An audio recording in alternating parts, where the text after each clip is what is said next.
Olá pessoal, bem-vindos a mais uma videoaula. No vídeo de hoje a gente vai falar sobre o pâncreas, mais especificamente sobre a função endócrina do pâncreas, ou seja, vamos abordar a secreção de insulina e glucagon.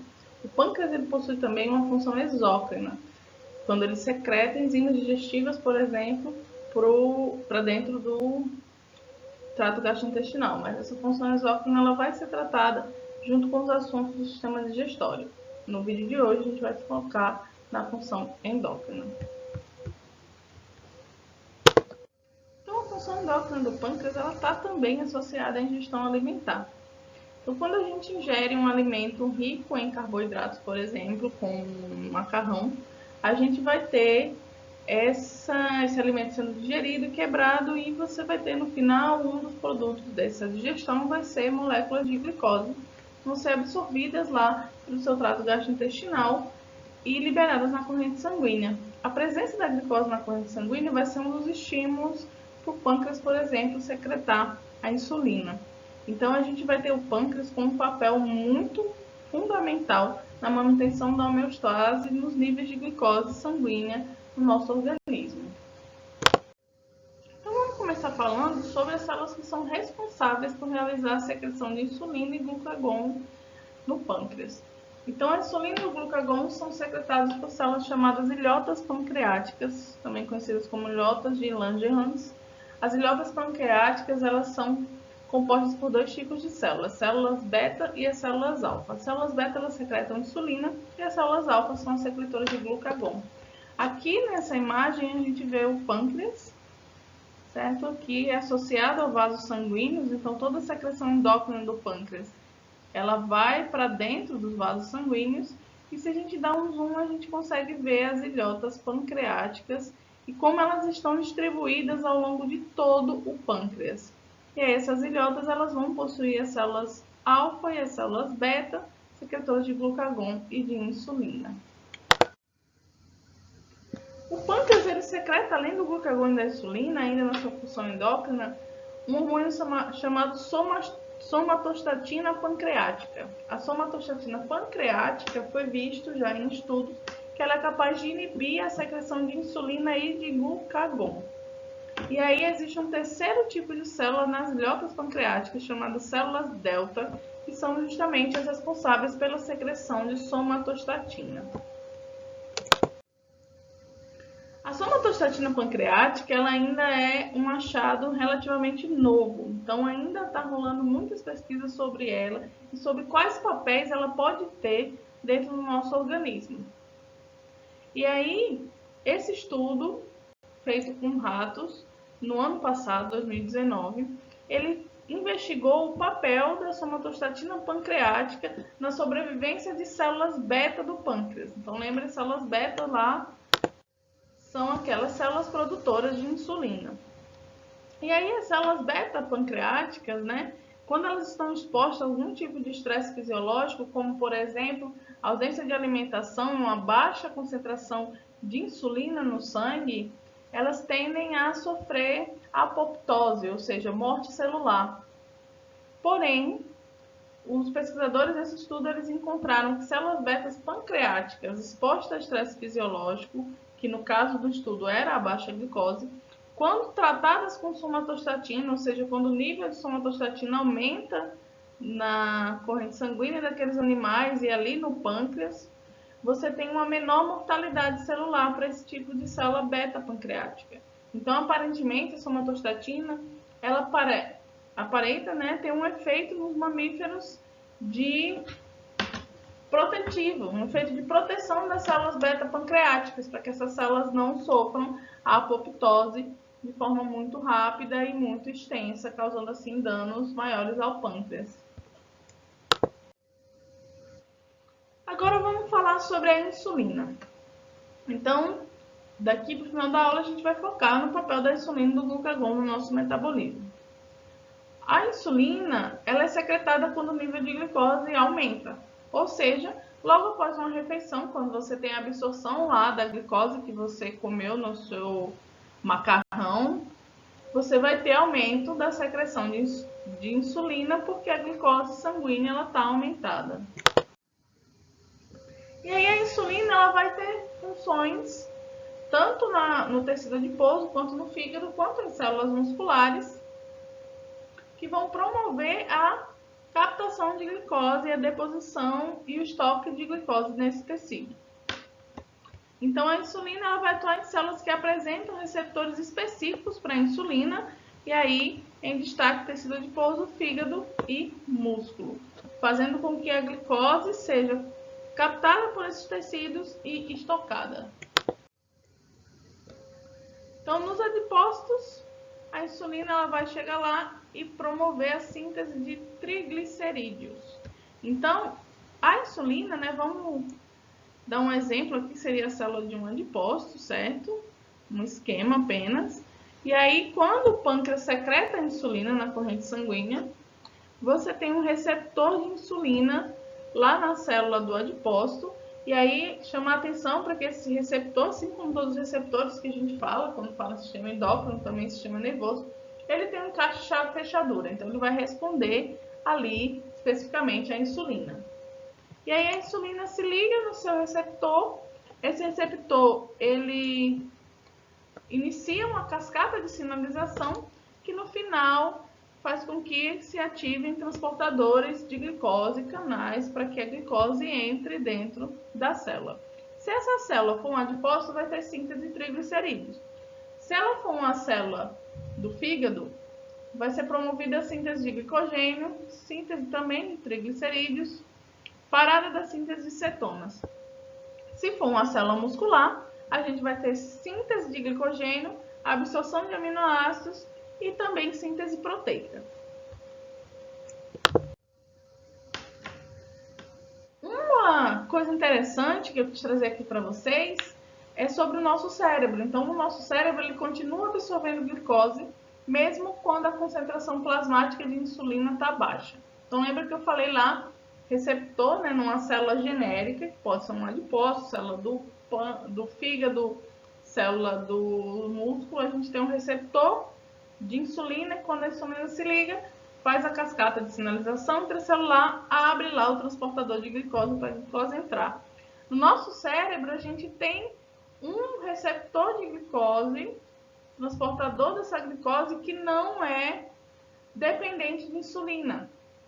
Então, mesmo em concentrações mais baixas de glicose no sangue, quando a secreção de insulina vai estar também mais baixa, o nosso cérebro ele continua sendo capaz de captar a glicose, porque ele tem esse transportador não dependente de insulina. Isso é muito importante para um efeito protetivo do cérebro, para que não falte energia para o nosso cérebro. E aí vamos falar então do mecanismo de feedback que faz o controle da secreção de insulina. Então, quando você tem um aumento de glicose plasmática, né, você se alimentou, por exemplo, logo após a refeição, uma absorção de glicose aumenta a glicose plasmática. Esse aumento de glicose plasmática é percebido pelo pâncreas, que estimula a secreção de insulina. Aumento na secreção de insulina, né, pelas células beta do pâncreas, faz com que a insulina aumente na corrente sanguínea, atue nos diferentes tecidos, fazendo a captação de glicose. Quando a glicose é captada, a gente tem diminuição da glicose plasmática, o que consequentemente diminui também a secreção da insulina. Uma outra medida que pode também servir para o controle da secreção de insulina é o aumento da concentração de aminoácidos. Então, os pesquisadores eles viram que um aumento na concentração de aminoácidos no plasma também vai levar ao aumento da secreção de insulina, levando à captação de aminoácidos, o que diminui a concentração de aminoácidos plasmáticos, diminuindo também a secreção de insulina. Então, vejam que não é um único fator que estimula a secreção de insulina. Você tem diferentes sinais chegando e sendo integrados ali no pâncreas para que ele veja a quantidade de insulina que o seu organismo está precisando naquele momento. Um outro mecanismo de controle da secreção de insulina vem lá do trato gastrointestinal. É o peptídeo insulinotrópico glicose dependente. Se vocês vão encontrar em alguns livros com a sigla GPI, principalmente se vocês pegarem algum material em inglês, artigo científico, vai estar lá GPI. é o peptídeo insulinotrópico glicose dependente. Esse peptídeo insulinotrópico ele é um hormônio secretado por células do trato gastrointestinal. Então, quando a gente está se alimentando em uma refeição rica em glicose, comendo um bolo de chocolate super gostoso, ou um copo de Coca-Cola, que tem várias colheres de açúcar para cada latinha de 350 ml, você está lá dando um boom de glicose para o seu trato gastrointestinal. A glicose livre dentro do trato gastrointestinal, ela vai ser percebida por células na parede do trato gastrointestinal e essas células vão secretar o peptídeo insulinotrópico glicose dependente. Tudo isso antes da secreção de insulina, né, ser iniciada pelo mecanismo da glicose. Então, antes mesmo da glicose plasmática aumentar do seu trato gastrointestinal, conseguir absorver toda essa glicose, você já vai ter circulando no seu sangue o peptídeo insulinotrópico glicose dependente. Esse peptídeo insulinotrópico ele vai chegar nas células beta-pancreáticas e vai estimular a secreção de insulina para a corrente sanguínea. Então, o nível de insulina ele pode aumentar mesmo antes do nível de glicose aumentar no sangue, já pela ação do peptídeo insulinotrópico glicose dependente vindo lá do seu trato gastrointestinal. E aí, vamos fazer uma ponte agora com o sistema nervoso simpático e parasimpático. Então, o controle da secreção de insulina também envolve a ativação de neurônios simpáticos e parasimpáticos. Quando eu tenho ativação de neurônios parasimpáticos, eu tenho a estimulação da secreção de insulina. Lembrem, parasimpático ele é um sistema que ele vai estar ativo quando você estiver num estado de repouso, lá, descanso e digestão. Então, se você está fazendo digestão e descanso, você quer acumular a insulina nos seus tecidos. Vamos fazer estoque. Você quer acumular glicose no seu tecido, então vamos fazer estoque. Para isso, eu preciso secretar insulina, pegar a glicose que está na corrente sanguínea e armazenar lá no fígado, nas células adiposas, no músculo. Quando eu tenho ativação dos neurônios simpáticos, ou seja, em situações de luta ou fuga, eu tenho inibição da secreção de insulina.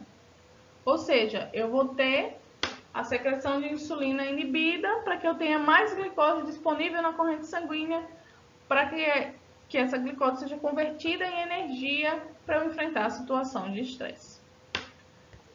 Na outra videoaula, né, na videoaula passada, a gente falou da medula da adrenal. A medula da adrenal ela vai estar secretando epinefrina, também chamada de adrenalina. A secreção da medula adrenal de adrenalina também vai inibir a secreção de insulina, com um efeito muito semelhante à atividade dos neurônios simpáticos. E aí, falando ainda da função endócrina do pâncreas, um desbalanço nessa função pode trazer consequências graves para o nosso organismo, como, por exemplo, a diabetes. Então, a diabetes é uma doença que atinge milhões de pessoas.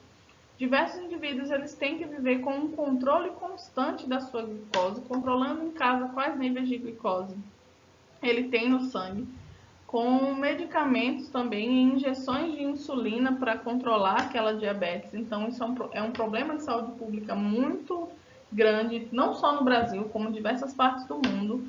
Então, é muito importante, quando a gente tratar da função endócrina do pâncreas, não esquecer que um distúrbio, um desbalanço nessa função pode causar sérios problemas para o nosso organismo. E a diabetes, a gente classifica ela em diabetes tipo 1 e tipo 2. A diabetes tipo 1 é a diabetes mellitus.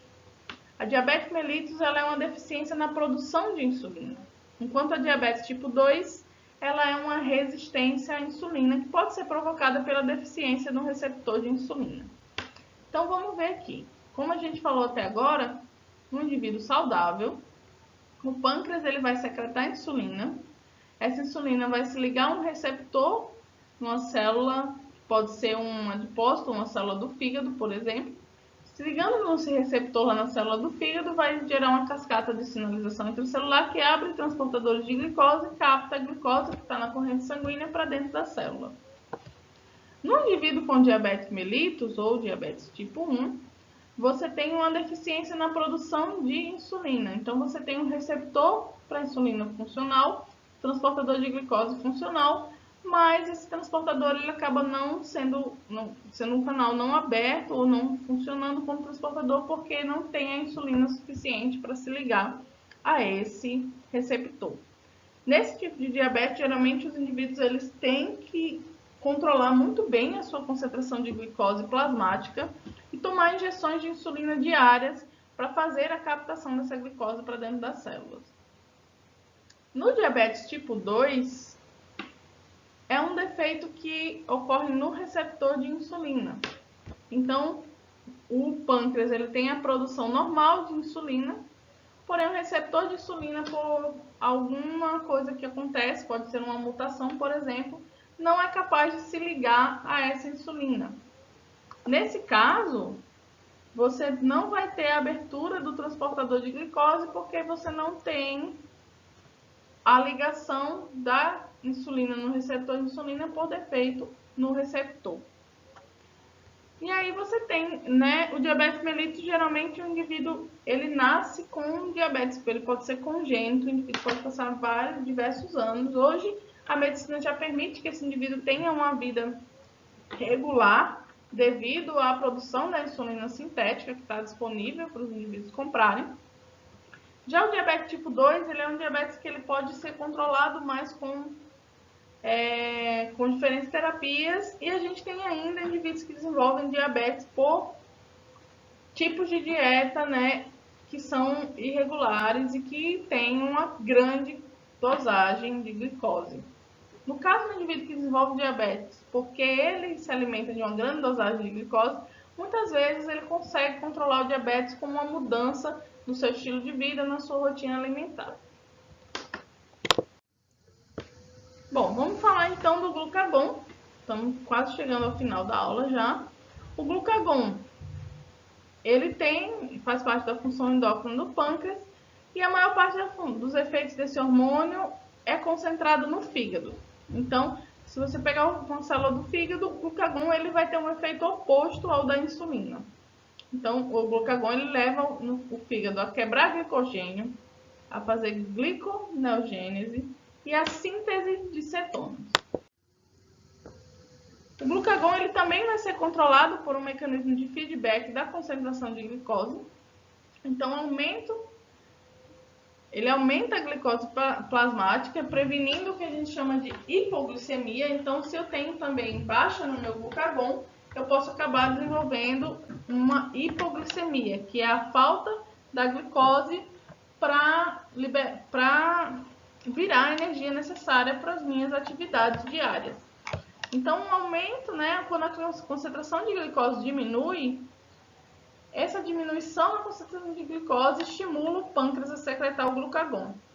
O pâncreas, então, secreta o glucagon faz liberação da glicose que estava estocada nos tecidos, principalmente no fígado, aumentando assim a concentração de glicose plasmática, cessando a informação que estava chegando lá para o pâncreas, né, dando um feedback negativo para a secreção de glucagon, parando essa secreção de glucagon.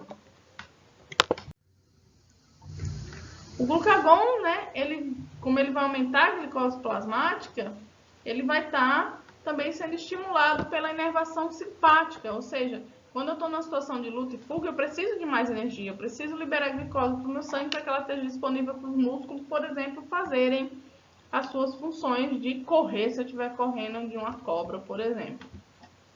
Então, a inervação simpática ela vai estimular a secreção de glucagon pelo pâncreas. Aqui eu tenho um resumo do esquema de feedback do controle da secreção de insulina e glucagon pelas taxas, né, de concentração de glicose. Então, quando o indivíduo se alimenta, aumenta a glicose sanguínea, o que estimula a secreção de insulina pelas células beta-pancreáticas e inibe a secreção do glucagon pelas células alfa-pancreáticas. Maior concentração de insulina, a insulina chegando no fígado, por exemplo, vai fazer absorção de glicose e armazenamento na forma de glicogênio. Depois de algumas horas que o indivíduo se alimentou, depois de cerca de 3 horas, ele já vai estar começando a ter uma baixa de glicose sanguínea. Essa baixa de glicose sanguínea inibe a secreção das células beta, fazendo com que iniba a secreção de insulina e estimula a secreção das células alfa, estimulando a secreção de glucagon. O glucagon secretado pelas células alfa pancreáticas vai chegar lá no fígado, estimulando a quebra do glicogênio e a liberação de glicose na corrente sanguínea. É isso sobre o pâncreas, pessoal. Eu espero que tenha dado para vocês entenderem um pouco mais sobre a função endócrina desse órgão e sobre a importância dele para a manutenção da homeostase corporal. Mandem dúvidas, eu vou tentar responder a todo mundo e até uma próxima.